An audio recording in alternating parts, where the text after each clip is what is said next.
ವರಮಹಾಲಕ್ಷ್ಮಿ ಹಬ್ಬ. ನಮ್ ಸ್ನೇಹಿತರು ಒಬ್ರು ನಮ್ಗೆ ಟಿಕೆಟ್ ಕೊಟ್ಟಿದ್ರು.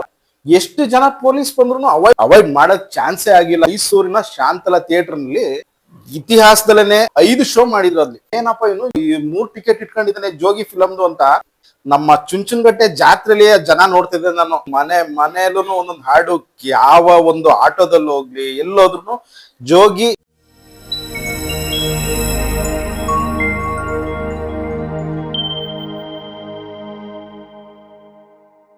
ಜೋಗಿ ಸಿನಿಮಾ ರಿಲೀಸ್ ಆಗಿ ಆಗಸ್ಟ್ 19ಕ್ಕೆ 20 ವರ್ಷ ಆಗುತ್ತೆ. 2005 ಆಗಸ್ಟ್ 19ರಲ್ಲಿ ಆ ಸಿನಿಮಾ ರಿಲೀಸ್ ಆಗಿದ್ದು. ಅವತ್ತು ವರಮಹಾಲಕ್ಷ್ಮಿ ಹಬ್ಬ ಇರುತ್ತೆ.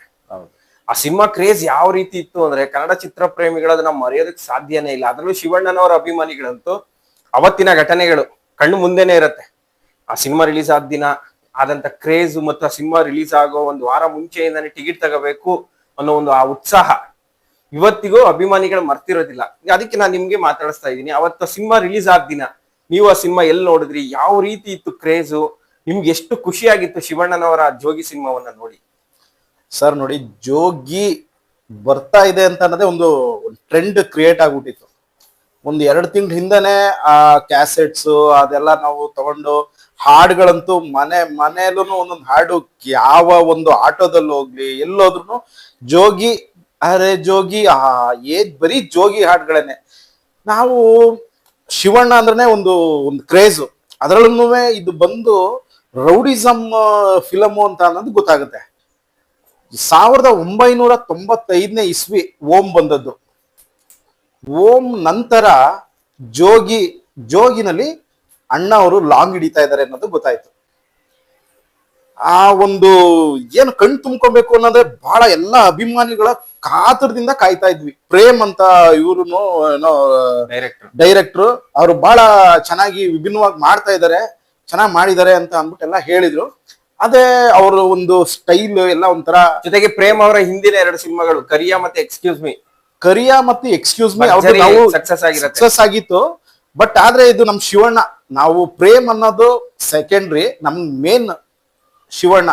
ಅವರು ಒಂದು ಸ್ಟೈಲ್, ಆ ಒಂದು ಹೇರ್ ಸ್ಟೈಲು, ಅವ್ರು ಇಟ್ಕೊಂಡು ಒಂದು ಆ ಲಾಂಗ್ ಇಟ್ಕೊಳ್ಳೋದು ಇದನ್ನೆಲ್ಲ, ಆಮೇಲೆ ಒಂದು ಸ್ಟಿಲ್ಸ್ ಎಲ್ಲ ಇತ್ತು ಕೂತ್ಕೊಂಡು ಹಿಂಗೆಲ್ಲ ಇದ್ ಮಾಡಿ, ಅಪ್ಪ ಖುಷಿ ಆಗ್ಬಿಡ್ತು. ಇದು ಯಾವಾಗ ನಾವು ನೋಡ್ತೀವೋ ಅನ್ನೋ ಕಾತುರದಿಂದ ಕಾಯ್ತಾ ಇದ್ವಿ. ಇದೇ ವರಮಹಾಲಕ್ಷ್ಮಿ ಹಬ್ಬ ನಮ್ ಸ್ನೇಹಿತರು ಒಬ್ರು ನಮ್ಗೆ ಟಿಕೆಟ್ ಕೊಟ್ಟಿದ್ರು. ಆ ಟೈಮಲ್ಲಿ ಫುಲ್ ಕ್ರೇಜ್. ನಾವು ಶಾಂತಲಾ ಥಿಯೇಟರ್, ಮೈಸೂರಿನ ಶಾಂತಲಾ ಥಿಯೇಟರ್ ನಲ್ಲಿ ಇತಿಹಾಸದಲ್ಲೇನೆ ಅದು ಆ ಥಿಯೇಟರ್ ನಲ್ಲಿ 4 ಶೋ ಮಾತ್ರ ನಡೀತಾ ಇದ್ದಿದ್ದು. 5 ಶೋ ಮಾಡಿದ್ರು ಅಲ್ಲಿ. ಅದು ಬೆಳಿಗ್ಗೆ 7 ಗಂಟೆ ಶೋ. ನಾವು ರಾತ್ರಿಯಿಂದನೇ ಕ್ಯೂರಿಯಾಸಿಟಿ, ಏನ್ ಮಲಗೇ ಇಲ್ಲ ಸರಿಯಾಗಿ. ಹಂಗೆ ಅವಾಗೇನ್ ಮೊಬೈಲ್ ಅಷ್ಟೊಂದು ಎಲ್ಲ ಚಾಲ್ತಿಲಿ ಇರ್ಲಿಲ್ಲ. ಹಾಗೆ ಫ್ರೆಂಡ್ಸ್ ಗಳೆಲ್ಲ ಹೋಗಿ ಮಾತಾಡೋದು, ಕೂತ್ಕೊಳ್ಳೋದು ಗುಂಪಲ್ಲಿ. ಹೆಂಗಂತೆ ಬೆಳಿಗ್ಗೆ ಬಂದ್ಬಿಡಪ್ಪ ಹೋಗೋಣ ಜಲ್ದಿ, ಆಯ್ತು ಹೋಗೋದು. ನೋಡ್ತೀವಿ ಜನ ಸಾಗರ. ಏನು ಜಾತ್ರೆ! ನಮ್ಮ ಚುಂಚನಕಟ್ಟೆ ಜಾತ್ರೆಲಿ ಜನ ನೋಡ್ತಿದ್ದೆ ನಾನು. ಅದಕ್ಕಿಂತ ಹೆಚ್ಚಾಗಿ ಜನ ನಿಂತಿದ್ರು. ಆ ಕಟೌಟು, ಅಣ್ಣ ಅವ್ರದ್ದು ಆ ಹಬ್ಬದ ವಾತಾವರಣ. ಇವತ್ತಿನ ದಿನ ಅದು ಎಲ್ಲ ನಶಿಸಿ ಹೋಗ್ತಾ ಇದೆ. ಈಗ ಆ ಒಂದು ಕ್ರೇಜ್ ನಿಜವಾಗ್ಲೂ ಫಿದಾ ಆಗ್ಬಿಟ್ವಿ. ಏನು ಫಸ್ಟ್ ಸ್ಟಾರ್ಟಿಂಗ್ ಸೀನು, ಶಂಭೋ ಶಂಕರ ಹರ ಮಹದೇವ್ ಅಂತ ಅನ್ಕೊಂಡ್ ಬರ್ತಾರೆ. ಜೋಳಿಗೆ ತುಂಬ್ಸಕ್ಕೆ ಅಂತ ಅಂದ್ಬಿಟ್ಟು ಅಣ್ಣ ಅವರು ಮತ್ತೆ ಅಮ್ಮ ಅವರು ಇಬ್ರು, ಪಾರ್ವತಮ್ಮ ಅವ್ರು ಇಬ್ರು ಬಂದು ಆ ಒಂದ್ ಜೋಳಿಗೆ ತುಂಬಿಸ್ಬಿಟ್ಟು ಶಿವಣ್ಣವ್ರು ಹೋಗಿ ಬಂದು ಹಿಂಗ್ ಮುತ್ ಕೊಡ್ತಾರೆ ಅಣ್ಣ ಅವರು ಶಿವಣ್ಣ ಅವ್ರಿಗೆ.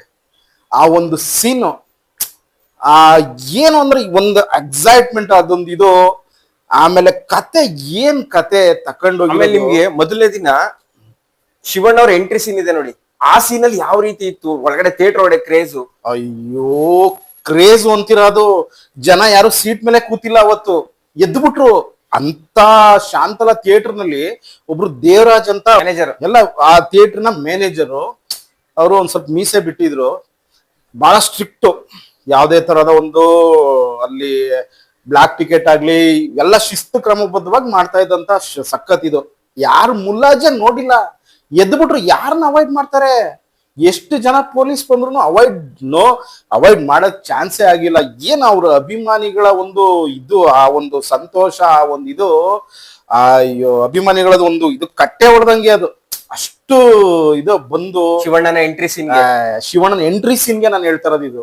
ಆಮೇಲೆ ಸಾಂಗ್ ಗಳು ಬರ್ತದ ನೋಡಿ, ಸಾಂಗ್ ಗಳಲ್ಲೆಲ್ಲ ಫುಲ್ ಥಿಯೇಟರ್ ಎದ್ದು ಕುಣಿತಿದ್ರಂತಲ್ಲ, ಥಿಯೇಟರ್ ಆ ಮಟ್ಟಕ್ಕೆ ಹೋಗಿ ಅಲ್ಲಿ ಮುಂದೆ ನಿಂತು ಹೋಗಿ ಡ್ಯಾನ್ಸ್ ಮಾಡೋದು, ಶಿಳ್ಳೆ ಹಾಕೋದು. ನಾವು ಫಿಲಮ್ ನಿಜಾಗ್ಲೂ ಹೇಳ್ತೀವಲ್ಲ, ಸರಿಯಾಗಿ ಕೂತಿ ನೋಡಿಲ್ಲ, ನಾವು ಸಿನಿಮಾನ ಎಂಜಾಯ್ ಮಾಡಿದೀವಿ ಅಷ್ಟೇ. ಹಂಗೆ ಏನೋ ಒಂದೊಂದು ಸೀನ್ಗೂ ಅಷ್ಟು ಜನ ಎದ್ದು ಬಿಡೋರ ಮೇಲೆ. ಹಾಡುಗಳು ಏನಂತೀರ, ಹಾಡುಗಳು ಅಬ್ಬಾ ಅಬ್ಬಾ ಅಬ್ಬಾ ತುಂಬಾ ಚೆನ್ನಾಗ್ ಬಂತು. ಅದನ್ನ ನೆನ್ಸ್ಕೊಂಡ್ರೆ ಏನ್ 20 ವರ್ಷ ಆಗೋಯ್ತಾ ಈಗ ಇದು ಅಂತ ಅನ್ನಿಸ್ತಾ ಇದೆ. ಮತ್ತೆ ಸಿನಿಮಾದ ಟಿಕೆಟ್, ಬ್ಲಾಕ್ ಟಿಕೆಟ್ ದಾಖಲೆ ಬರೆಯುತ್ತೆ ಕನ್ನಡ ಚಿತ್ರರಂಗದಲ್ಲಿ. ಬೆಂಗಳೂರಿನಲ್ಲಿ ಕಪಾಲಿ ಥಿಯೇಟರ್ 3,000 ರೂಪಾಯಿ ಗಂಟ ಮಾರಾಟ ಆಗುತ್ತೆ. ಸೇಮ್ ಅದೇ ರೀತಿ ಮೈಸೂರಿನಲ್ಲೂ ಕೂಡ 1,500 ಇಂದ 2,000 ರೂಪಾಯಿ ಗಂಟ ಟಿಕೆಟ್ ಮಾರಾಟ ಆಯ್ತು ಅಂತ. ಇವಾಗ ಥಿಯೇಟರ್ ಹತ್ರ ನೋಡಿದಾಗ, ಅಪೇರಾ ಥಿಯೇಟರ್ ಹತ್ರ ಸಿನಿಮಾ ನೋಡಿದ್ರಿ ಅಂತ ಹೇಳಿದ್ರಿ, ಅಲ್ಲೆಲ್ಲ ಹೇಗಿತ್ತು ಬ್ಲಾಕ್ ಟಿಕೆಟ್? ಅವತ್ತಿನ ದಿನ ವರಮಹಾಲಕ್ಷ್ಮಿ ಹಬ್ಬ. ಅವತ್ತಿನ ದಿನ ಬೆಳಿಗ್ಗೆ ನಾವು ಮಾರ್ನಿಂಗ್ ಶೋ 7 ಗಂಟೆ, ಫ್ಯಾನ್ ಶೋನೇ ಅದು 7 ಗಂಟೆ ನಾವು ಆ ಶೋ ನೋಡಿದ್ವಿ. ಆ ಟಿಕೆಟ್ ನಮ್ಗೆ ಒಂದು ವಾರ 10 ದಿನ ಮುಂಚೆನೆ ನಾವು ನಮ್ ಸ್ನೇಹಿತರ ಹತ್ರ ಪಡ್ಕೊಂಡಿದ್ವಿ. ಆ ಟಿಕೆಟ್ ತಕೊಂಡ್ ನನ್ನ ಹತ್ರ 3 ಟಿಕೆಟ್ ಇತ್ತು. ಆ 3 ಟಿಕೆಟ್ ಇದ್ದದನ್ನ ನಮ್ ಏರಿಯಾ ಹುಡುಗರುಗಳಿಗೆ ಏನೋ ನಾನು ಆ ಟಿಕೆಟ್ ಇಟ್ಟಿರೋದೇ ಏನೋ ಒಂಥರ ನಮ್ಗೆ ಏನೋ ತುಂಬಾ ಏನಪ್ಪ ಏನು ಇಷ್ಟೊಂದು ಈ 3 ಟಿಕೆಟ್ ಇಟ್ಕೊಂಡಿದ್ದಾನೆ ಜೋಗಿ ಫಿಲಮ್ದು ಅಂತ ನಮ್ಮ ಏರಿಯಾದವರೇ ನನ್ನನ್ನ ರೆಕಗ್ನೈಸ್ ಮಾಡಿದ್ರು. ಅಂದ್ರೆ ಏನೋ ಒಂದ್ ಜೋಶ್ ನಮ್ಗೂ ಅವತ್ತೊಂದ್ ದಿನ ಸಖತ್ ಖುಷಿ ಆಗೋಯ್ತು. ಆ ಸಿನಿಮಾ ಟಿಕೆಟ್ ಸಿಕ್ಕಿದ್ರೆ ಏನೋ ಭಂಡಾರ ಸಿಕ್ಕಿದಾಗ ಏನೋ ಅಯ್ಯೋ ಇವನ ಹತ್ರ ಇವನೇ ಲಕ್ಷಾಧೀಶ್ವರ ಇವನೇ ಅಂತ ನನ್ಗೆ ಒಂಥರ ಅಷ್ಟೊಂದು ಅವ್ರು ಬಿಡಪ್ಪ ಟಿಕೆಟ್ ಈಗ್ಲೇ ಇದೆ ಅಂತ ನಂಗೆ ಒಂದು ಇದ್ ಮಾಡ್ತಾ ಇದ್ರು. ನಿಮ್ಮ ಹತ್ರ ಟಿಕೆಟ್ ನೋಡಿದ್ರಲ್ಲ, ನಿಮ್ ಫ್ರೆಂಡ್ಸ್ ನಿಮ್ ಮನೆ ಹತ್ರ ಅಕ್ಕಪಕ್ಕದಲ್ಲಿ ಇದ್ರು, ನಮಗೂ ಟಿಕೆಟ್ ಕೊಡ್ಸು ಅಂತ ಫೋರ್ಸ್ ಮಾಡ್ಲಿ? ಅಯ್ಯೋ ತುಂಬಾ ಕೇಳಿದ್ರು. ನಾವು ನಮ್ ಸ್ನೇಹಿತರಿಗೋಸ್ಕರ ಅಂತ ಅಂದ್ಬಿಟ್ಟು ನಾವು ಮಡ್ಕೊಂಡಿದ್ವಿ, ನಾವು ಹೋದ್ವಿ, ತೋರಿಸ್ತಿದ್ವಿ ಅಷ್ಟೇ ವಿನಃ. ಬಟ್ ಆದ್ರೆ ನಮಗೂ ಕೊಡ್ಸಿ, ಈಗ ನೀವು ತಗೊಂಡಿದ್ರಲ್ಲ ನಮಗೂ ಹೇಳಿ. ನಾವು ನಮ್ ಸ್ನೇಹಿತರಿಗೆ ಎಷ್ಟು ಹೇಳ್ಬೋದು, ಒಂದಿಷ್ಟು ನಾವು ಕೇಳಿದ್ವಿ, ನಮ್ಗೆ ಕೊಟ್ರು. ಅದು ಅಷ್ಟೊಂದು ಒಂದೊಂದು ಟಿಕೆಟ್ ಇಲ್ಲ ಅಂತ ಅಂದ್ರು ಮೈಸೂರು ಶಾಂತಲಾ ಥಿಯೇಟರ್ ನಲ್ಲಿ ಬ್ಲಾಕ್ ಟಿಕೆಟ್ ಎಲ್ಲ ಇದನ್ ಮಾಡೋ ಅಂತ ಇದೇ ಇಲ್ಲ. ನಾವು ಕಣ್ಣಾರ ನೋಡಿದೀವಿ 2,000, 2,500, 1,000 ಶಾಂತಲಾ ಥಿಯೇಟರ್ ನಲ್ಲಿ ಟಿಕೆಟ್ ನ ಅಲ್ಲಿ ಬಹಳ ಇವ್ರು ದೇವರಾಜ್ ಅವರು ಸಿಕ್ಕಾಪಟ್ಟೆ ಕಡಿವಾಣ ಹಾಕಿದ್ರು, ಸಕ್ಕ ಸ್ಟ್ರಿಕ್ಟ್. ಶಾಂತಲಾ ಥಿಯೇಟರ್ ನಲ್ಲಿ ಪಿಕ್ಚರ್ ಓಡ್ತಾ ಇದೆ, ಬಟ್ ಅಪೇರಾ ಥಿಯೇಟರ್ ಹತ್ರ ಶಾಂತಲಾ ಟಿಕೆಟ್ ಬ್ಲಾಕ್ ಮಾಡ್ತಾ ಇದಾರೆ. ಅಲ್ಲಿಂದ ಬಂದು ಇಲ್ಲಿ ಮಾಡ್ತಾ ಇದಾರೆ. ಅಪೇರಾ ಥಿಯೇಟರ್ ನಲ್ಲೂ ನಾವು ಸೆಕೆಂಡ್ ಶೋ ನೋಡಿದ್ವಿ. ಅಯ್ಯೋ ಹಬ್ಬ ಇದು ನಮ್ಗೆ ಅವತ್ತು ನಿಜವಾಗ್ಲೂ ತುಂಬಾ ನಮ್ಗೆ ಅವತ್ತು ರಸದೌತಣ. ಏನು ಶಿವಣ್ಣ ಅವರ ಒಂದು ಫ್ಯಾನ್ಗಳಿಗಂತೂ ಸೂಪರ್ ಸರ್. ಆತರ ಎಲ್ಲಿ ಸರ್ ಈಗ ಶಿವಣ್ಣ ಅವ್ರಿಗೆ ನಾವು ಕೇಳ್ಕೊತಾ ಇದೀವಿ, ಈ ನಿಮ್ಮ ವಾಹಿನಿ ಮುಖಾಂತರ ದಯವಿಟ್ಟು ಆ ತರದೊಂದು ಚಿತ್ರ ಕೊಡಿ ಅಂತ ನಾವು ಕೇಳ್ತಾ ಇದೀವಿ.